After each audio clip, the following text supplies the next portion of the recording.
my name is Allison Dunning. This is my husband, Brian Dunning. Hi. And we are the owners of Merry Makers, and we are a homegrown company here in Greeley, Colorado, getting ready to celebrate 19 years in July. We've been a sponsor and a participant at the Stampede for the last 6 years, maybe, and been very involved in the kids section and being able to provide free balloon art and face painting to the kiddos during the summer. And we really missed the Stampede this year. However, we're here just trying to celebrate and bring a little bit of joy. We're gonna talk a little bit about face painting, a little bit about balloon twisting, and just want to let you know my company, like I said, we were raised here in Greeley, or started here in Greeley 19 years ago, and we've been raising our 3 daughters here who are now 20, almost 21, 19, and 16, and they are very involved in the Stampede with us. They are face painters with us, and we do a lot in our community. We're involved with the Stampede, we're involved with the Chamber, we're involved with the Greeley Creative District. We try to be very involved in supporting our town and what we have going on here, because Greeley is great. If you don't know that, you need to come here and check it out.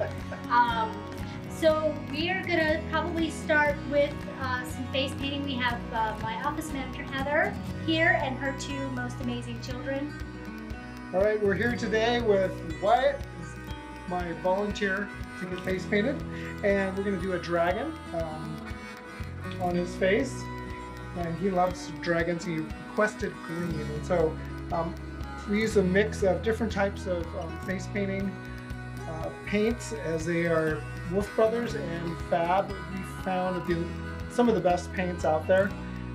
It's non-reactive. All of our paints that we use are hypoallergenic and non-reactive to the skin, and some of these colors do stain because they are pretty intense, but for most kids it's something they wear for a day or half a day, and then take it off and come back the next day for another one. So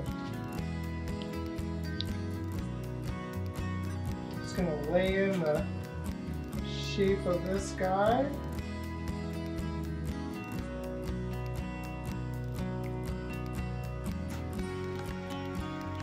Want to have a happy dragon? Or no, mean dragon? And what color, let's see, what color wings should we have? Yellow?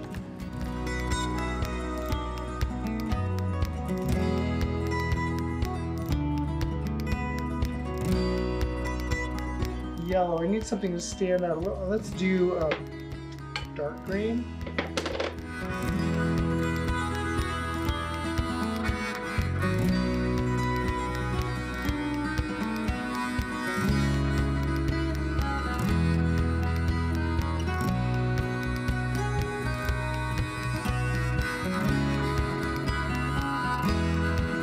We have a lot of different brushes here too, and most of the time I just use 1 or 2 brushes.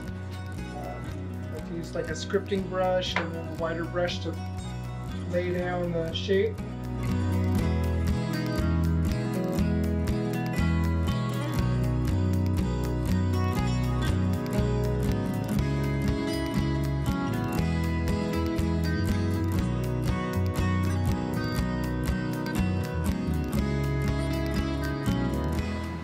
And breathes the fire too, right?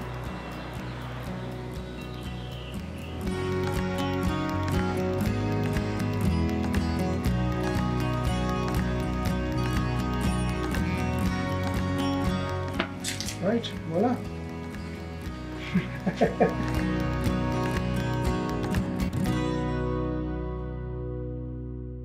So I'm going to paint on Ashley. Ashley is a very familiar face in Merry Makers. She's a model on a lot of our boards. So is her brother Wyatt, whom you might have seen in a little bit earlier. We've been painting her for a number of years for birthday parties, but also she's a willing face painting model for us.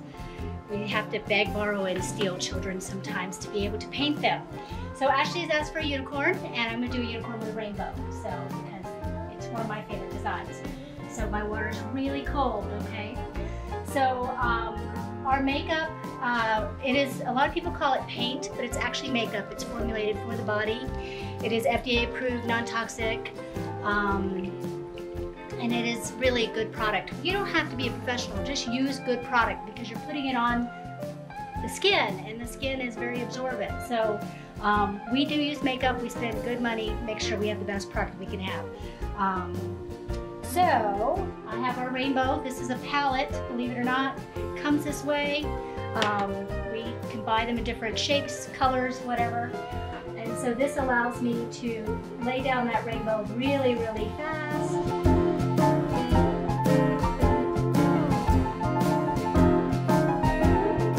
Of course, we make this look way simpler than it is.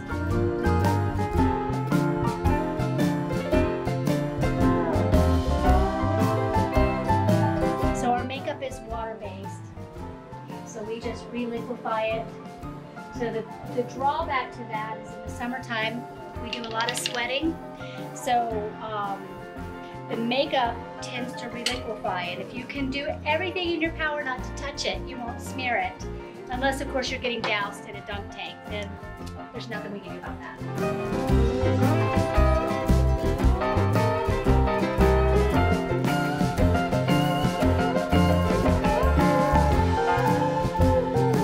So I became a face painter after watching Brian. When I started out as a balloon twister, as I might have mentioned. I trained Brian for our very first corporate gig a couple of months into twisting our first balloons.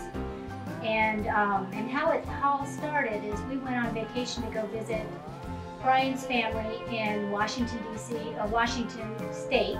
And Brian's cousin brought out balloons and said, "I know it'll make your kids love me." And I was like, "Bring it on, you know, whatever's gonna entertain my kids, right?" So she starts making these balloon animals, and I was like, "Wow, that is really cool. Can you show me?" And the first moment I put my hands on a balloon, it was like a chemical reaction in my body, and I have never been able to put them down since. And so I just made a kind of a commitment to myself that I was going to be the balloon artist in northern Colorado, and within 2 years I was.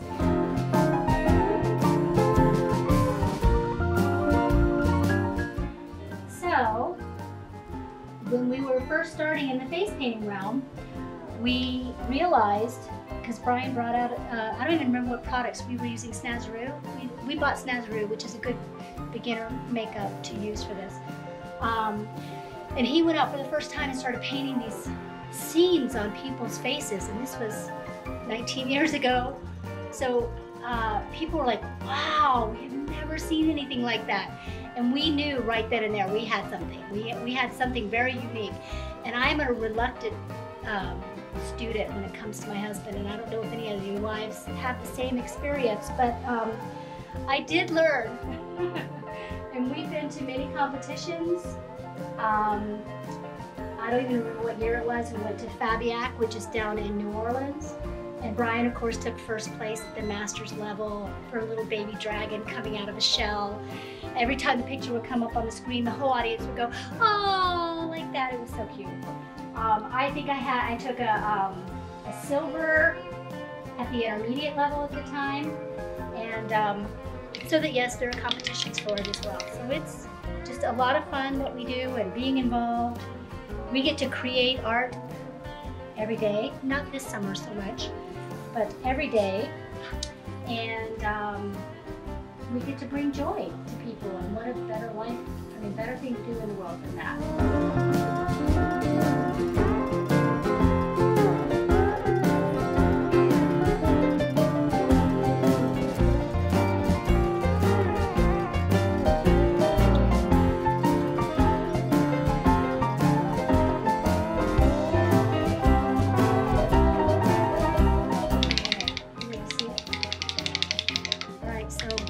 The finishing touches on there, and so I'm going to let her look at it.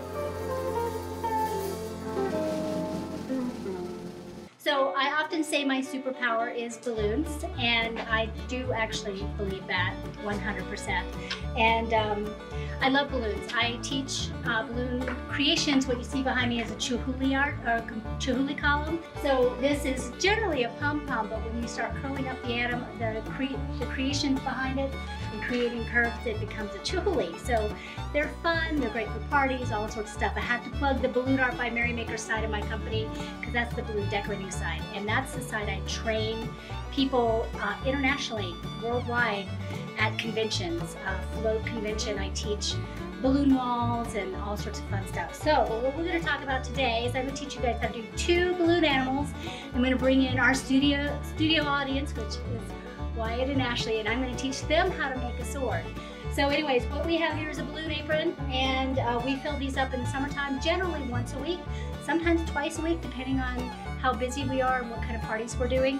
And these are what we call 260Q, and the reason why they're called a 260Q is because when they're inflated, they're 2 inches in diameter and 60 inches in length. The big thing about balloons is it's a physics thing. So you're going to remember when you start twisting balloons, you have to have space, because when you twist balloons, you're pushing air, and so you have to leave space at the tip of the balloon to be able to not explode it at the end. So the first thing we're going to do is I'm going to build a sword, and this is actually a metallic balloon, so this would be a 260B, and I'm going to inflate it all the way up, and you can see it's air all the way to the end, and it's pretty firm. I'm going to burp it. Yes, actually it's a term in balloon world, burping it. And then I'm going to tie it. Tying balloons, there is a trick to it, and I didn't show it to you. You'll have to come to learn classes from me in order to learn that trick. So when you are looking at your 260, you have what's called the nozzle end and the drip end. And this is the drip. This is where on the forms, when they're making balloons, they have this long form, and they put these vats of latex, and the latex drips off the bottom. So the strongest point of the balloon is this one. The weakest point of the balloon is here. So you want to be pretty careful here. You don't want to mess with knotting it or anything like that. So the other big key thing to remember is you're either an innie or an outie when you're twisting. You're either twisting away from you, which means you're an outie, or you're an innie, you're twisting towards you. You have a holding hand, which in my case is my left hand, and I have my twisting hand. I'm an outie, so I twist away from me. So if I twist this balloon this way, and I go to the next bubble and I twist it towards me, I've actually just untwisted the first bubble I did. So just twist in the same direction. I don't care if you're an innie or an outie, just twist in the same direction. So you hold the balloon, and we are provided with the best measuring system right here on our hands. And some people's hands are much larger, and some people's hands are a lot smaller. So you have fingers this way. So there's a lot of techniques to be able to, when you're twisting balloons, to be able to get those perfect sized bubbles if you're inspired to do so, which you may just want to learn how to make a sword. So let's get there. So I'm going to just use my whole hand, including my thumb, and I'm going to twist off a bubble about this side. Now if I let this go, it's just going to come undone. So don't let it go, okay?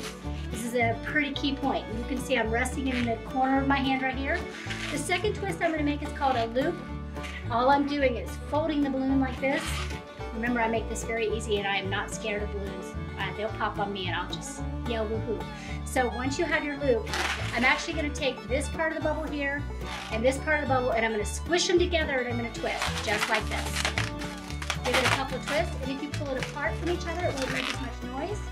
And I'm going to take the drip of the balloon, and I'm going to send it through the loop like so.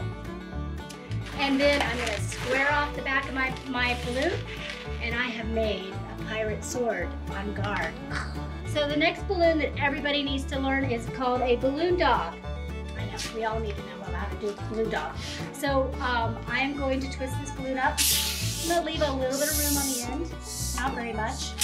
I'm going to leave about, what is that, an inch and a half. I'm going to tie the balloon. And there's a lot of tricks to tying a balloon. I've had people try to videotape me tying a balloon to try to get it down to like slow motion. They still can't figure it out. So the balloon dog is the same thing over and over and over again. It's basically this, except for instead of making a loop, we're going to make dog legs, which is a down twist, up twist. So I'm going to start with his nose, because this would be the end of his nose, and I'm going to use 4 fingers, which is this. I'm going to use 4 fingers for his nose, and I'm going to twist off a bubble. Don't let it go. Now I'm going to make his head So I'm gonna do 2 ears going up, which is 1 up, 1 down, like this, and twist. So now that I've made what's called a lock twist, I can let it go. So I'm now gonna repeat this same process in making his neck, 4 fingers. I'm gonna make a leg, so it's a twist, fold, twist. See it like that? And then I'm gonna go to the back of him because now I'm figuring out I need to have a little bit of bubble here to be able to leave a tail that locks out the end of it. So I'm figuring my tail's here, my leg is here, my leg is here. So this is about where I'm gonna make my next twist. And this bubble is the same as this bubble, is the same as this bubble. Hopefully that's not too confusing. So I've now made my back leg twist. I'm gonna divide this, leaving a little bit for the tail, remember? And twist that baby off. And now I have an itty bitty little tail. Now if I'm giving this to you or to a child, I'm gonna lock that bubble through because you know, kids are vicious. They like to tear balloons apart right away. So now I've locked it so they can't untwist it. Now they could untwist the front and that does happen quite a bit. So we now have this little doggy, and if you noticed I gave him a little bend in the middle because Dachshunds, or wiener dogs as we like to call them, they have kind of this long sloping back. So these are things that I think of that nobody else in the world seems to think of. Now if I want to make my Dachshund have little ears that are down, I'm going to fold them down. Hopefully we won't get a pop out of this.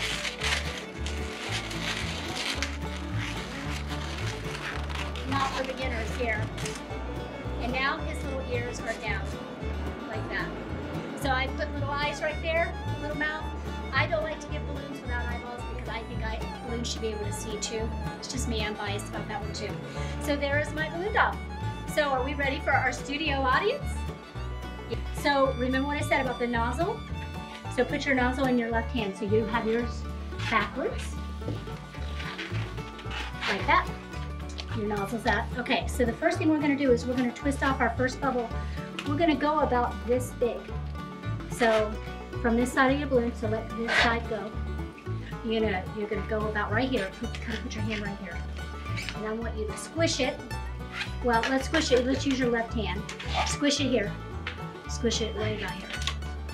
Give it a squish and then twist, twist, twist with this hand. Twist, twist, twist, twist, twist, twist, twist, twist. Several times. Don't let it go. All right. Now we're gonna hold it up like this and we're gonna fold. So you need to go, yeah.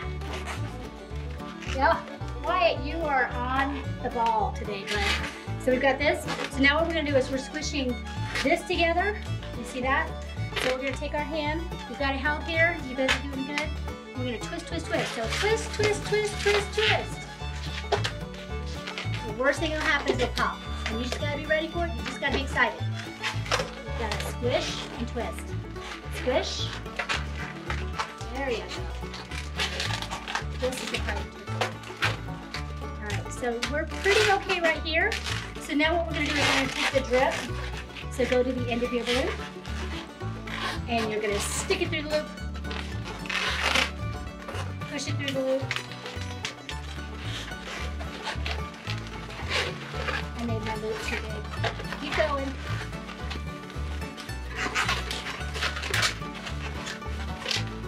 And leave a little bit of a handle. So you want to leave a little bit on the outside like this. And then what you do is you kind of take it up like this, and you put your hands on either side and you kind of push it. Push the middle down into your hands.